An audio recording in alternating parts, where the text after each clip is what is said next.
Good afternoon, everyone, and you're very welcome to today's session in association with Limerick Local Enterprise Office. My name is Dee Ryan. I'm the CEO of Limerick Chamber, and joining me here this afternoon is Mike Cantwell, Head of Enterprise for Limerick Local Enterprise Office. Hi, Mike, how are you? Hi, Dee. Good morning. Hi, everybody else. You're welcome. Thanks for joining, Mike. So today's session is about grants and supports that are available through the Local Enterprise Office to companies and businesses in Limerick. And I know since the pandemic hit that the Local Enterprise Office, the role that you've played within the business community has just really increased, and I would say it's fair to say your reach has been amplified through the various support schemes that you've been managing, and the various support schemes that you've been managing, and indeed the help that you've given to businesses and companies during a very difficult time. So, you know, on behalf of the members I know who have been in contact with you and have had the benefit of your support, I'd like to say a sincere thank you for all of the work that you and your team are doing, Mike. I know you've been swamped. It's been very busy. Thanks, Dee. Yeah, it's been last year has been a particularly busy year, but look, I suppose we've got a lot of support. We've a great team here in Leo Limerick. We've got a lot of support both from the local authority and nationally through Enterprise Ireland to be able to roll out those supports, because I suppose we're just a delivery mechanism. You know, normally I'll talk this morning about kind of what's available at the moment and maybe one or two other things, but there was special incentives brought in last year, things like the trading online vouchers, business continuity vouchers, you know, and about 1,200 businesses benefited directly financially from that type of assistance. And that's in addition to the others, a new incentive scheme that was launched in December. There was no publicity around it because it was only for people who had been approved grant aid prior to 2016 and were paying back part of that of those grants. They got a nice refund to a max of 20,000 over the last month, which was a nice Christmas present as well. That was a nice one to get pre-Christmas. But look, Mike, it was, yeah. You've an excellent presentation prepared for us on everything that's currently on offer, and it's a great time to be doing this session because we know that people are, you know, we're hoping to be easing ourselves out of this lockdown and, you know, circulating a bit more, but people have had time to start thinking about their businesses in a new way and to contemplate ventures that they might like to take, and also expansion plans. And of course, it'd be really great for you while going through these grants and supports that are currently available, also to give people maybe an idea of where Leo fits in the Enterprise Ireland family as well, and how, you know, you're the front door really to a world of ongoing supports that are available for growth-minded businesses, SMEs that have potential. So look, without further ado, I'm going to turn off my camera and mute my mic and hand over to you, Mike, because I know you have a great presentation with loads of information for everyone. Thank you. Thanks a million. So, as Dee said, very welcome this morning from the Local Enterprise Office. But I joined the Local Enterprise Office in September, and I suppose I'm a bit of a unique animal insofar as that prior to coming into the Local Enterprise Office, I headed up the Innovate Limerick, which is a separate company, one of two companies operated by Limerick City and County Council, to get involved in some of the bigger infrastructural projects throughout Limerick City and County. So I suppose I'm going to divide the presentation this morning. I still wear the Innovate Limerick Head of Innovate hat, as well as head of Leo. So I'm going to divide this morning's presentation, I suppose, into two. Firstly, talking about Leo and the type of supports that are available through the Local Enterprise Office, and then, as Dee said, you know, through Innovate, give you kind of a view of what's happening in the wider picture and some of the other projects that's happening around Limerick at the moment, both in the city and county, which I think we're in for a pretty exciting time over the next couple of years. So I'll just move on to Local Enterprise Office now and the supports that are there. So I suppose our role really is the Local Enterprise Office. I often describe it as Enterprise Ireland's younger brother or sister. We work with the micro sector with businesses employing up to 10 employees. So from startups, pre-startup, startup, and manufacturing, internationally traded service businesses that are employing up to 10 people. I suppose initiative is to drive and support local business and startups that with a can-do business culture, and to increase the job creation potential of new businesses in the micro sector throughout. And we do that within a number of sectors, and I'll talk a little bit about that later on. So it's about being kind of a proactive response and working with, we're the local enterprise office and the local authority. We're not the people that create the jobs, it's the entrepreneurs that create the jobs, and our role is to work as closely and bestly as possible with the entrepreneurs and give them as much support as we possibly can. The type of supports that are out there at the moment for in businesses employing up to 10. So I suppose the first one really is the priming grant, and that's a grant up to a max of 150,000, but realistically speaking, that's probably more often somewhere between 20 and 50,000, depending on what the requirement of the actual company. And that covers things like capital investment, salary of the promoter and of potential staff that are taken on, rental, marketing costs. So that's for businesses within the first 18 months of startup. They can apply for assistance across those headings, provided they're in manufacturing, internationally traded service type areas. Funding can be approved for that. So business plan is submitted. You can apply online. We've just put up a new application form this year, this week. We have in Limerick, we've done some structural changes in Limerick. So we now have the county and city divided into 3 areas. The city is covered by Rory Corbett, East Limerick, Dúradile and Raheen covered by Chris Clancy, and West Limerick is covered by Bernie Maloney. So if you have an application, either ring or contact the office here. We'll put you in contact with the relevant enterprise manager, and they'll take you through the application process. Business expansion grants then is if you've been in business for 18 months or longer and you're looking to expand. So generally a business expansion grant would be considered where we've already granted a company, they're looking to expand, take on additional staff, buy additional equipment, maybe get into exporting. They can apply again for additional funding. The max funding is 150,000 over a 3-year period. And I suppose if a business gets to full 150 and they grow to about 10 employees, the plan then is that we would hand that client over to Enterprise Ireland. They may have HPSU, high potential startup, or they may be looking to grow beyond that, and EI would have a bigger range of supports then to assist that company at that time. So again, on the business expansion grant, the expenditure, things like capital items, salary, rental, similar costs that we would consider in the priming grant are covered within that sector, and it's the same application process.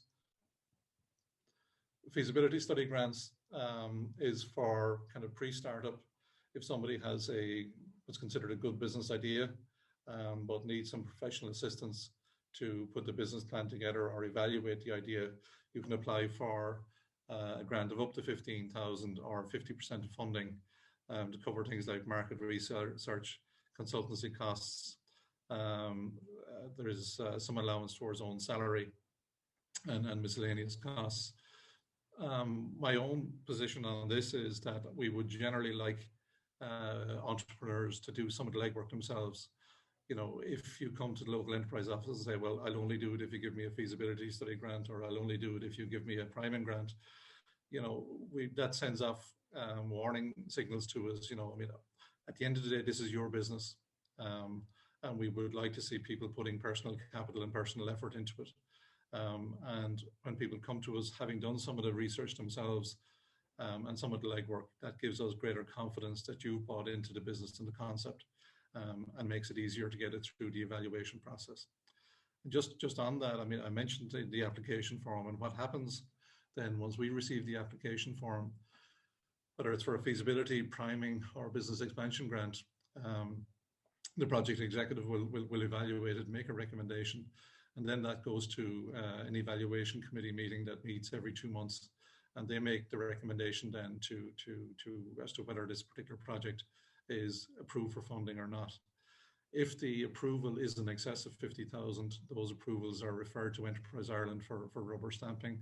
If it's less than 50,000, the decision of the local evaluation committee stands, and there is an appeals mechanism in place as well. So that's just to give an idea of the process. It's pretty quick, And once the approval is in place, then the pressure is back on the client to supply the various different paperwork and that's required to draw down the grant aid. It's expenditure that's incurred after the date of application is eligible.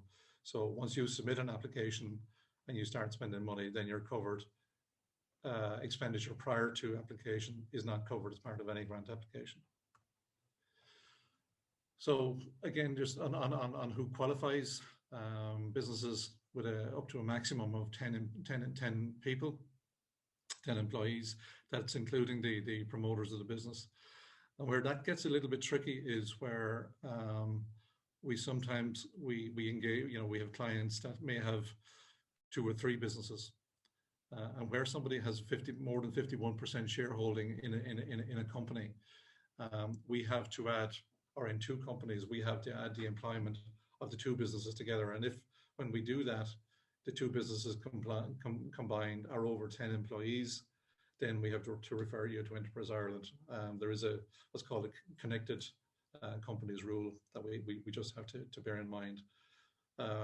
So operate within Limerick area, Limerick City and County. That if you're manufacturing a product, software development, technology, food, whatever, that's all eligible. Internationally traded services. So if you're a service and you're selling overseas, either into the UK or into Europe or the States, wherever.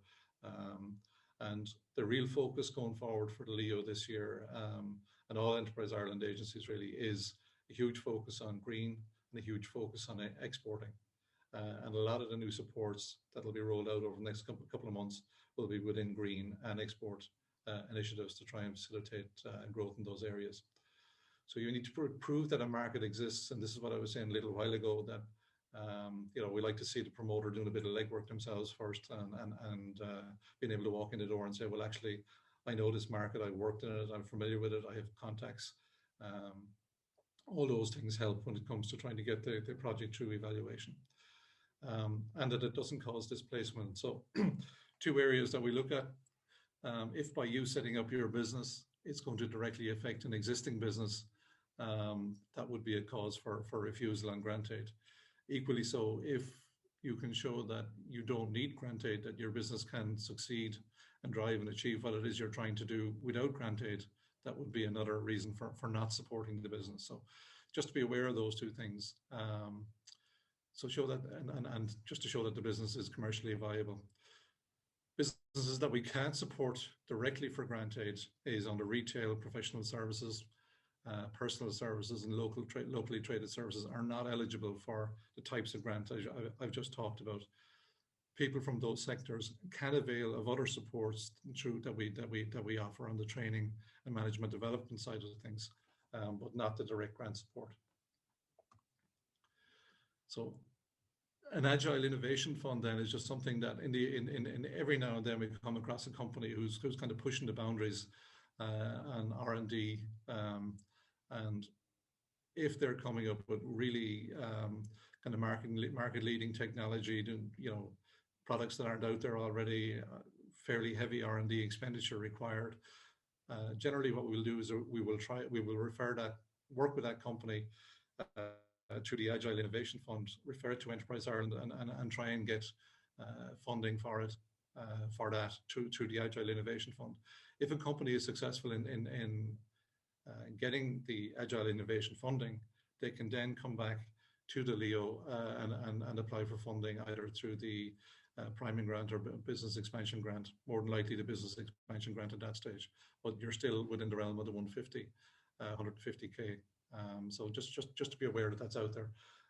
So that's for the more innovative type projects. There's a grant rate of 45% for that particular type of fund. Trading online voucher that we mentioned at the outset was something that was brought in last year to assist businesses to try and sell online.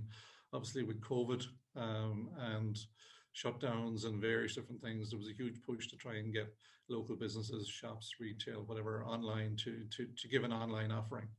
And last year alone here in Limerick, Limerick City and County, we approved 600 trading online vouchers to a tune of about 1.5 million. That funding, the funding last year up to 31st of December was at a rate of 90%. And I suppose the change this year is that the funding has been cut slightly. It's back to 50% match funding. Main reason for that funding being reduced back to 50% was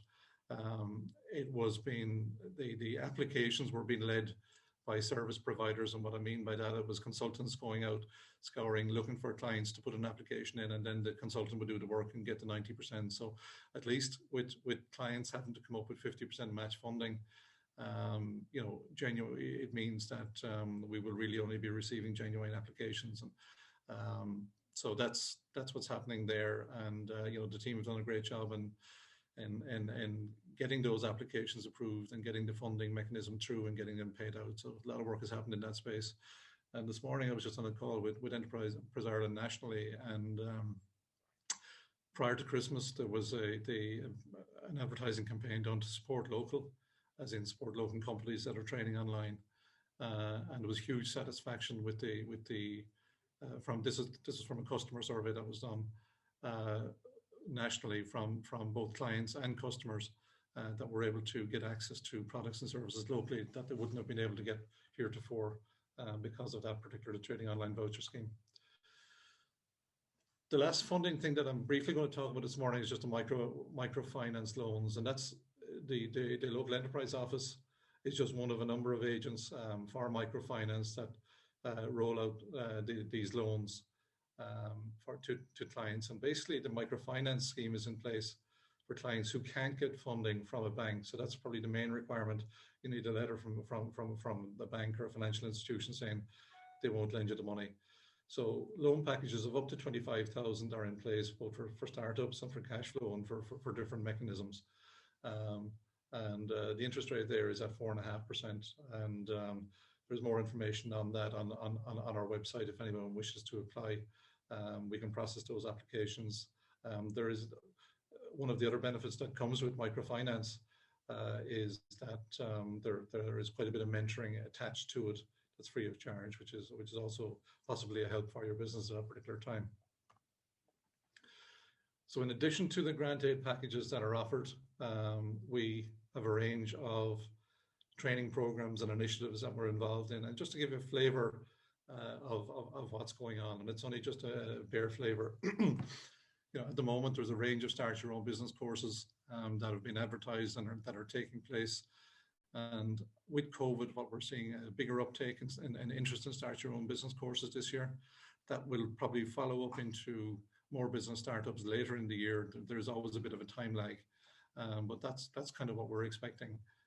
So if any of the group out there today wish to participate in any of those, again, just go on to localenterpriselimerick.ie and have a look at, go into bookings, and you can book onto any of the programs that are there that's of interest to you. Things like social media are covered, financial planning. A new one that we're advertising next week is South by Southwest is a massive trade fair in the States. It covers both tech, film, and the creative sector. I was at it myself 2 years ago. It's a huge, huge deal in the States. So we're providing 20 places for businesses from Limerick. 10 of them are film related and 10 kind of tech related to attend South by Southwest virtually this year as part of a Limerick delegation. As some of you may know, Limerick is twinned with Austin, and we have a number of key our employers in Limerick that are Austin based, WP Engine being one of them, Dell being another, just two examples. So that's just kind of a different twist and to show that kind of local enterprise office, and that we're kind of forward looking and out thinking and pushing the export and giving people an opportunity to put their toe in the market and see what it's like to attend some of these trade fairs. Associated with that is kind of a half-day mentoring with South by Southwest's European representative on how to best utilize the networking channels that are available through that particular initiative. Selling online through the TOVs is another one, and selling online seminars, management development courses. There are a range of those, and there'll be more advertised later in the year. Lean consultancy for small business. So Lean is basically bringing leading edge technology into SMEs and encouraging the SMEs to adapt Lean technology.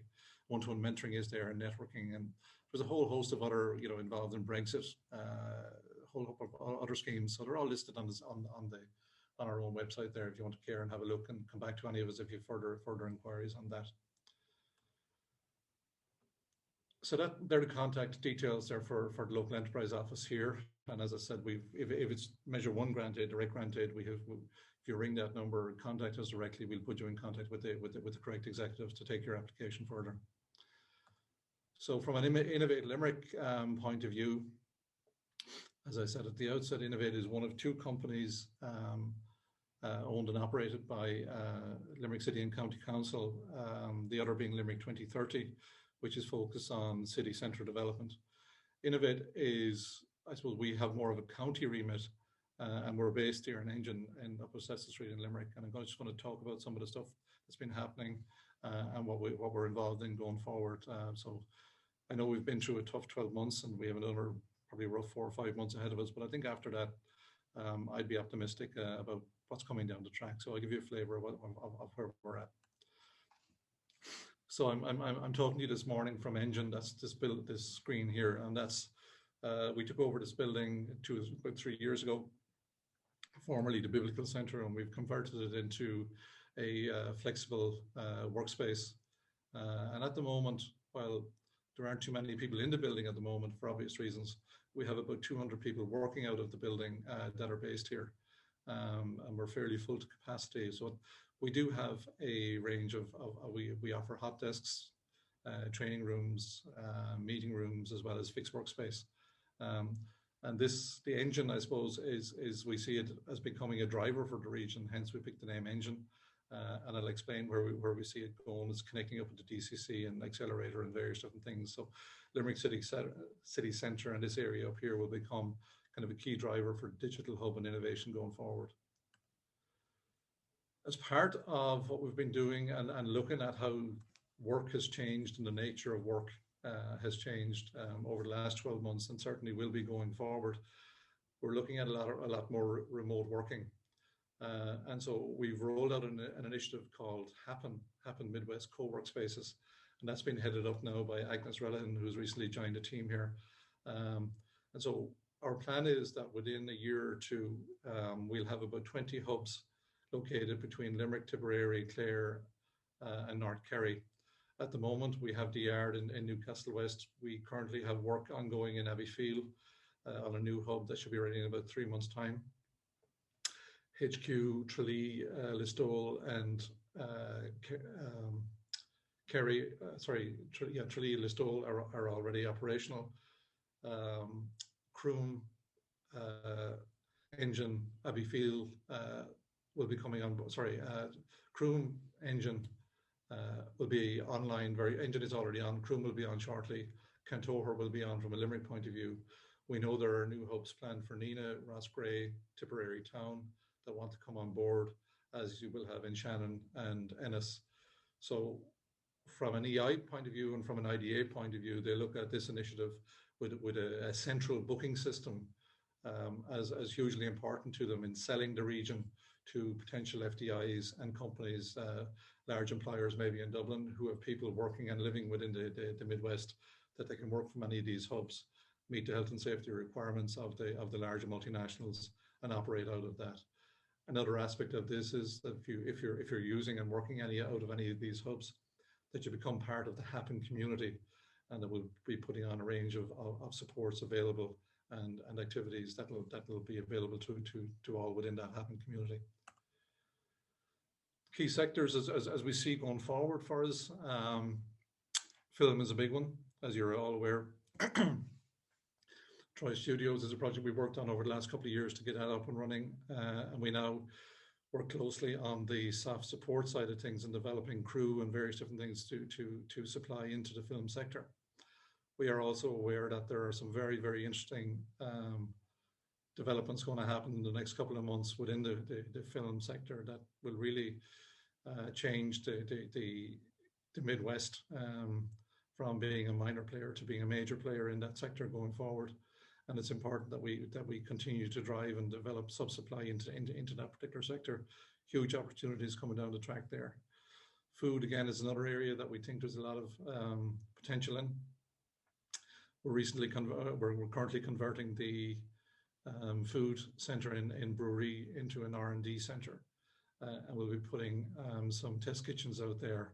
We're also talking to the guys in the market here in town about test kitchen opportunities there as well.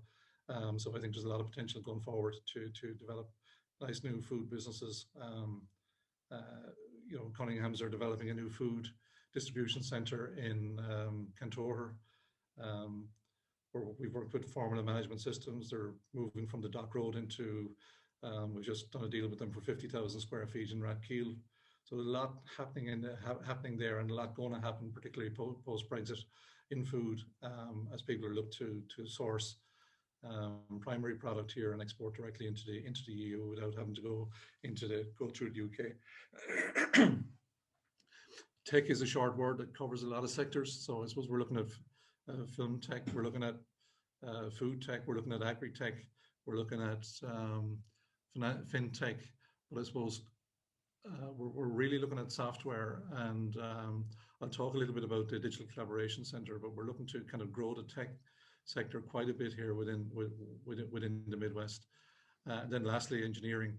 We have 2 or 3 big clusters, engineering clusters within the Midwest, and you know, they're working well together. And again, we're trying to link them in more closely with the multinationals that are here to exploit the opportunities that exist, and also looking at export opportunities for those. We currently, the Digital Collaboration Centre, we were approved for funding $2.5 million about a year ago. So that project is out to tender at the moment. We expect to commence building it. It's an extension onto the engine building here in City Centre. And that, the best way I can describe it is it'll be a playground to allow for collaboration between multinational companies and indigenous companies so Irish companies within the Midwest. And we have recently taken on Ena Curran is the DCC manager, and he'll be facilitating those interactions between the multinationals and local companies. And I suppose I think David Jeffries, who the Chamber would know well, summed it up when we were doing the presentation to EI, summed it up well, where he said, you know, they developed the product, collaboration by accident with Microsoft and Intel. He said, imagine what you could do if you had collaboration by design, and that's what we're hoping to achieve through the Digital Collaboration Centre, which will be ready and constructed by the middle of next year. This is just a view of what it will look to design on the inside. So ground floor is very much open plan, collaborative focused. The first floor being kind of a half open plan overlooking the ground floor with glass pods, and so very kind of modern, but interactive design. And then the third floor facilitates office, meeting rooms, etc. And the fourth floor will be a large kind of presentation space where we can do film, we can do various different things, or we can divide it into, and it'll link into an open roof garden here in Engine. And then on the other side of us, just on the collaboration, so just to give you an idea, so that it creates and enhances the linkages between multinationals and SMEs, increase the number of startups and SME scaling opportunities, and I suppose ultimately increases the number of HPSUs, which is high potential startups within the region. When we meet FDIs looking to move into Limerick, and I know Dee does as well, but on behalf of the local authority, one of the first questions they'll ask us, particularly if it's a small FDI, is what's your infrastructure, what's your culture, what's your SME infrastructure, and that's what we're trying to build out here now up here in the Georgian Innovation Centre. So I showed you the accelerator. We have Engine, and this is the proposed accelerator that we're looking to build on the site, on the other side of us, on the OPW. So we're already in talks with a company who will go in as the anchor tenant on the top floor there as a venture capital fund, and they would then look at funding companies that would move to Limerick or from Limerick. So we're not just looking at companies Limerick based. We're looking to attract in companies nationally and internationally who want to set up here, grow their businesses, get investment, and add to that ecosystem. Get them in for a year or two, let them grow out into the wider economy. So an impression of what it is we're hoping to achieve. So that's the flavour of what's going on. So happy to take any questions and at this particular time, if anybody has anything for us. Thanks, Mike.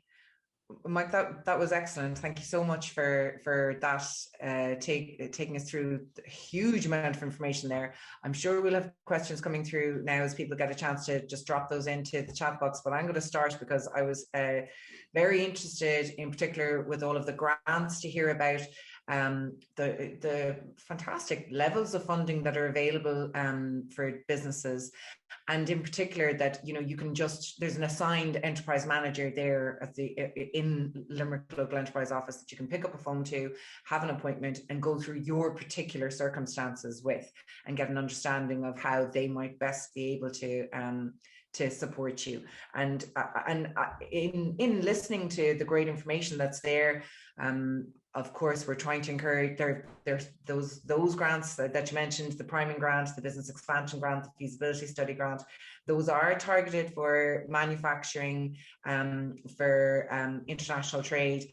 And my question for you is, are food and drink businesses included? Are they eligible for those particular grants? Because I know they're... Yes, so certain types of food manufacturing, drink manufacturing. So if somebody is setting up a distillery or something like that, fine, or a juice company, or where you're producing a product, yes, they would be. Okay. If it's a restaurant, coffee shop, yeah, they're not.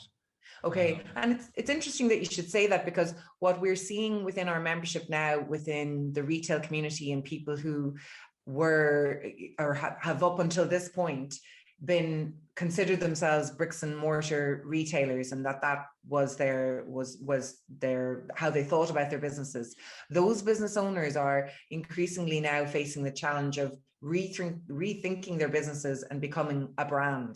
And with that, there's the opportunity, when they think about their business in terms of a brand, there's the opportunity to move into those types of different areas and produce their own, their own particular product, food or drink. And so I would hope that you'll be seeing more of those kind of innovations coming through, and those kind of applications coming through from Limerick. We've certainly got some great people in the community who have great ideas. So it's good to hear that the support is there. That's why we're trying to support the test kitchen model as part of the overall food strategy. Yeah, because we're aware that there are people that are kind of reshaping their businesses and looking at different models, and they need somebody somewhere to go and do a bit of experimentation. Absolutely. We're hoping to facilitate that and provide that within the next couple of months. And there's a number of those test kitchens coming through now, which is great. That's fantastic. And again, if you paired that with the feasibility study grant, perhaps you might have the opportunity to go and play and test out, what tastes good and what'll preserve well, all the different packaging options and market. There is, and I suppose I talked about what was available through the local enterprise office, but I do know that there is a new scheme coming through the leader groups, which is targeting 75% funding for food. So, wow. If you're in West Limerick or West Limerick, you have West Limerick Resources, or in East Limerick, you have Ballyhora Development. So if it's food related companies or businesses, there is a very attractive incentive package coming down the track within the next month or so. Great. Excellent. And we might even go back to that later in the year and delve into that a little bit deeper, that particular topic, because I know, as I said, within the community, businesses who formerly thought of themselves as a venue and are now thinking of themselves in that way as a brand and thinking about getting into that space. Can I ask you about the co-working spaces, the happen spaces, and we'd heard that the Taoiseach is going to be launching that shortly, kind of a nationwide as a am I correct in saying that there's going to be an app that people will be able to find all of those happen spaces around the country and check availability and see if there's a desk that they can avail of? I suppose there have been a few different attempts at looking at national events and Western corridor things. We took the view within the Midwest that we need to protect a little bit of our own identity. And that's why, you know, we were first in developing the Happen website, the Happen brand booking system and all that. So for the very reason that when we're competing for IDA investment, we're competing with the rest of Ireland. And so the Midwest needs to have its own identity in certain occasions. So we're happy to be part of a national initiative, and we were expecting that funding would be announced nationally to support hubs, but it hasn't been announced yet. So we pushed ahead with a view to developing the Midwest brand and booking system, and we've offered that to the IDA, and they work very closely with us so that they can offer that to their client base, and it just gives us our own identity. Yeah, and that well may done. well form part of a bigger picture going forward, but we need to be able to protect our own identity at the same time. Well done, not waiting for them to do it in Dublin first. I like that. We have a couple of questions coming through here, Mike. One coming in from Carl Daly. Carl Daly, a well-known member of the business community, and Carl has recently moved into the social impact space and is helping to advise companies and link companies with organizations that require funding and within the community. And Carl's question is there an education piece for new companies? I mean, you're at the earliest stage of life cycle for new companies forming, and we know that a lot of the newer businesses are being led by millennials, and millennials have a fantastic social conscience. But is there an education piece to be done for those companies around actually building this in from the earliest stage into their structures and into their policies, and considering that they're not just looking at the bottom line, but actually helping them to formulate a process for this contribution to the community? So I mentioned as part of what we call Measure 2, the soft supports and training, and I just gave a of some of the initiatives and programs that are running there. But there is a very comprehensive range of training initiatives that are available both locally and nationally to try and facilitate and encourage entrepreneurship and those entrepreneurs. So there is a whole range of one-to-one mentoring if that's required. But one of the first points that we would probably point a lot of young entrepreneurs or entrepreneurs at whatever age, because they're not always young, is to maybe think about a start your own business course. It's a short, part-time 5-week course, and it gives them a signposter of how they can kind of research their business idea, and it also kind of tells them where they can go to look for additional supports, be it funding or mentoring or whatever it is that they require. So there is quite a comprehensive range of training and management development supports in place. Once somebody has completed the Start Your Own Business course, they can, as I said, talk with the local executive. And if there is additional mentoring required or whatever one-to-one is required to get that business up and running, if it's a viable idea, we can put that in place, and there's funding available to do that. Just also to say that both at secondary school level, we run the Student Enterprise Awards, which is really just about sowing the seeds with students, and a number of schools participate in that, and that's happening again this year remotely in March. We'll have a local a Limerick final, and the winners of that will go forward and represent Limerick in May on a national final, but it'll be all done virtually this year. Okay, and perhaps it'll be an idea. I might link you with Carl anyhow after the event, just so he can chat to you a little bit more about that. But and just to advise everybody who's on the call this afternoon that we will be circulating Mike's contact details and information that he gave us in the presentation to you all afterwards by email. And if there's any particular questions, we'll also put you directly in touch with Mike as well. But just coming in here from Dennis, who's on the call today, he's a query. He has, can a marketing consultancy business apply for a trading online voucher? Are there any restrictions around who can apply for a trading online voucher? There are, yeah. Since it was quite flexible last year, but since the 1st of January this year, Mr. Department of Enterprise, Trade and Employment that's actually funding that scheme. There's been a change from the Department of Communication. So it's they've narrowed it down to particular NACE codes, so consultants do not qualify.